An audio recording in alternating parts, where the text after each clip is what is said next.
જય શ્રી કૃષ્ણ, જય માતાજી. કેમ છો બધા? મજામાં? તો સ્વાગત છે તમારા બધાનો આજના એક નવા વિડીયોમાં. અને અત્યારે છોકરીયાળમાં 9 થઈ ગયા છે અને બધું કામ કરીને જો કે ફ્રી તો થઈ ગયા છે. 9 વાગે જો કે બધું કામ તો થોડું ઘણું બધું થઈ જ ગયું હોય. હવે જે શાક બાકી છે તો હમણાં શાક વઘારવાનું કામ ચાલુ કરી દેવું. અને અત્યારે જો અમારે કંઈ બાજુમાં માતાજી આવ્યા છે ને તો અમારે ઘરે આવે એમ છે, તો એની પધરામણી કરવાની છે ને તો જો અહીંયા સ્વાગત માટે બધું રાખી દીધું છે. તો જ્યાં ત્રાસમાં કંકુ ઘોરીને રાખી દીધું છે મારી મમ્મીએ, એના થાળી તૈયાર કરી લીધી છે. ને હમણાં પછી માતાજી આવે ને પછી દીવો આપણે પ્રગટાવી દઈએ.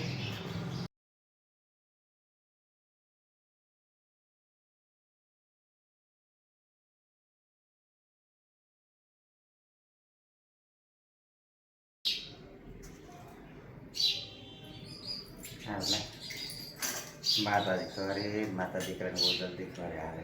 લક્ષ્મી પધારે, લક્ષ્મીનારાયણ મારે કાઢે.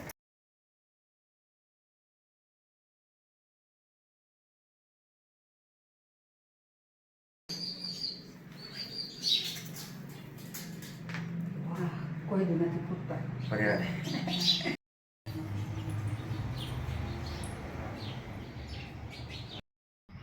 તો જો અમારે ઘરે માતાજીની પધરામણી થઈ ગઈ છે અને અમે પગલાં પડાવી લીધા, સ્વાગત કરી લીધું. ને હવે જો અહીં બેસી ગયા. મારી મમ્મી કેટલા ટાઈમથી કહેતા હતા આજે આવ્યા કેમ અમારા આંગણાને પાવન કરવા એમ. અને મારી મમ્મી તો ઘણી વખત મળ્યા છે ને હું તો પહેલી વખત જ મળી છું. જ્યાં જે આવ્યા ને અમારે ઘરે પગલાં પડ્યા અને દર્શન આજ તો મેં કરી લીધા. ને હવે બેઠા બેઠા એ વાતો કરે ને હું બનાવી નાખું ચા. જય દ્વારકાધીશ, જય મુરલીધર. આજે અમારા ચરણના પગલાં પડ્યા છે કે માં ભગવતી આઈની કૃપાથી માં રાંધલ તો કે દળવાવાળી એની શરતી કળા રાખે અને બાલ બચ્ચા સુખી રાખે, નિરોગી રાખે. આજે અમને બહુ માન શાન ભાવ આપ્યો, પ્રેમ આપ્યો છે. આજે મારી રામની રખવાડી દે અને ખૂબ ખૂબ આશીર્વાદમાં ભગવતીના રાંધલ તમારા પરિવારમાં કાયમ માટે સુખકારી. ધન્યવાદ. જય માતાજી. જય માતાજી, જય દ્વારકાધીશ. મારું ગામ વિજાપુર છે, મારું નામ કૃષ્ણા માતાજી છે, જિલ્લો જુનાગઢ છે, તાલુકો જુનાગઢ છે. બધાને ધર્મપ્રેમી જણાવવાનું કે આજે જામનગર ભૂમિમાં યશ્વમેઘ યજ્ઞ થઈ રહ્યો છે, તો બધાને ભાવભર્યું આમંત્રણ છે. અને કોઈને યજ્ઞમાં નામ લખવું હોય એ અપીલ કરજો. જય માતાજી.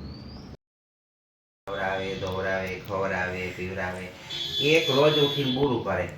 હવે બુરું કરવા પાસે રાખે, નજીક રાખે, સેવા કરતા ને ફ્લાટ મારે આખો જાય. હવે જેથી સમય આવ્યો, સમય આખો પલટી થઈ ગયો. ગુરુ કરવા વાળો હતો ને એ બીમાર પડ્યો તો જો તો ખાટલામાં એવો પડી ગયો. તો ગુરુજી એની પાસે જાય ને એને કહે કે શું થયું તને?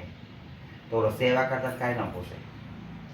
પછી એમ કરતા કરતા ઓલો ગુરુ કરવાનો રામચરણ થઈ ગયો, પામી ગયો. ભગવાન ધોળવા માંડ્યા ગુરુજી, શોધ હાર ભાદરવાની જેમ. પછી ઓલો સેવા કરવાનો પગ દબાવતો પૂછવા માંડ્યો, તમે કેમ રડો છો? આટલું બધું કેમ એની વાહે તમે કરો છો? પછી ઓલાને હાથ ફેરવીને વાત કર્યો, ગાંડા તને મારે શું કહેવું? આજે તું કાંઈ છો તો મારો બોજો છો, ઓલો મારો ભાગ લઈ લેતો, મારા પાપનો ભાગ અડધો લઈ લેતો, મારું પગ ધોવાઈ જતું, તું તો મને સડાયશો. સમજણ પડે ને? આમાં ગુરુજીની એ કહાની. તો આપણા ગુરુ હોય તો માથાનું તાજ છે. આપણો દુઃખનો ભાગ લઈ લઈએ તો ગુરુના ભાગ કોણ લે? કોઈ લે? કોઈ પૂછ્યું કે તો હું કહીશું 12 મહિને એકવાર ગુરુજી આવે, આપણે શું દક્ષિણા દઈ? મારા દુઃખા કાપીને દઈ દીધા ગુરુ વાહે. આપણે શું દઈ દઈએ? એક સમયમાં બારોટડા આવે તો બારોટને આપણે શું દઈ? વર્ષમાં ટુકડો યારી ટુકડો. અને આપણી આ માતાજી છે સાક્ષાત દેવી અન્નપૂર્ણા છે. આજે માં છે, હું બહુ આનંદ છું. સાડી પહેરી હું પાસે કે સાડીથી સુંદર વસ્ત્ર બીજું કોઈ નથી. ઘરમાં ઉભી રસોઈ કરતી તો સાડીથી. અત્યારે કેવા પહેરવેશ આવી ગયા. એ તો કહો અત્યારે પહેરવેશ એવા આવી ગયા એમ. આપણું મન વચન ને કર્મ, તો મન વચન કર્મ ક્યાં કોઈ નથી, કોઈ રેણી ખેણી નથી હારી. તો આપણે નારી જાત દીધી, ધર્મ દીધો છે આપણે કે ભાઈ તને આ ધર્મ એક દઉં કે પુરુષ ઘરે નથી. તો માએ સતી હતા તો સતીને શું કીધું કે સતી કીધું જાતે કાંઈક તને દઉં ને તો ભાવ દેજે. માણસ આવે ને મીઠો અવકાર દે. પછી એથી બને ને તો પાણી પાજે ખોરા ગાટરના, એથી બને તો બોલે જાપા બધી વડાવે. તમારી આંગણીએ પૂછીને કોઈ અવકારો મીઠો આપજે. આવે પૂછી તો અવકાર મીઠો દેજે, અને બને તો કોરા પાણી પાજે. કોરા એટલે આપણે માટલાના ભરેલા નહીં, કોરી ગાગરના. હાંડાના ગાગરના એમ. હા, એ જળ શુદ્ધ છે. માણસને કોઈ વસ્તુ શુદ્ધ નથી જળ સિવાય. તો જળની અંદર 9 માસ આપને ઉગાયા. તો એ તો નર્ક આવ્યું. તો નર્કમાં રહેવું કોને ગમે? ગમે કોઈને? છતાં એ ભગવાને એની અંદર પોષણ કેટલા દીધા. માં ખાય છે, બચ્ચાને પોષણ મળે. તો હવે એ માના ઋણ કેમ બોલવા? કે જે માએ આપણે 9 માસ પેટમાં ઓદરને લીધો છે, આજે ઈ જ દીકરા માને પાટા મારતા હોય. એ પેટની અંદર તો પાટા માર, પણ બહાર આવીને મારશો. એને હાથ સંભળાના જોડા કર પહેરાવે ઓછા તોય પડે. એટલે માં શ્રેષ્ઠ, માં જેવું કોઈ પાત્ર નહીં. માં ગુરુ છે.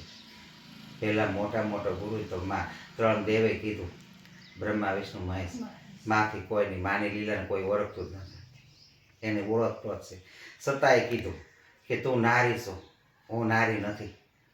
હું નપુંસક છું. હું આ લીલામાં પ્રવૃત્ત નથી. સંસારની લીલામાં હું પ્રભુ નથી. બ્રહ્મા છે, હું છું. બ્રહ્મ છે, તે છે. ઓળખ પાત્ર હોય તો ઓળખશે.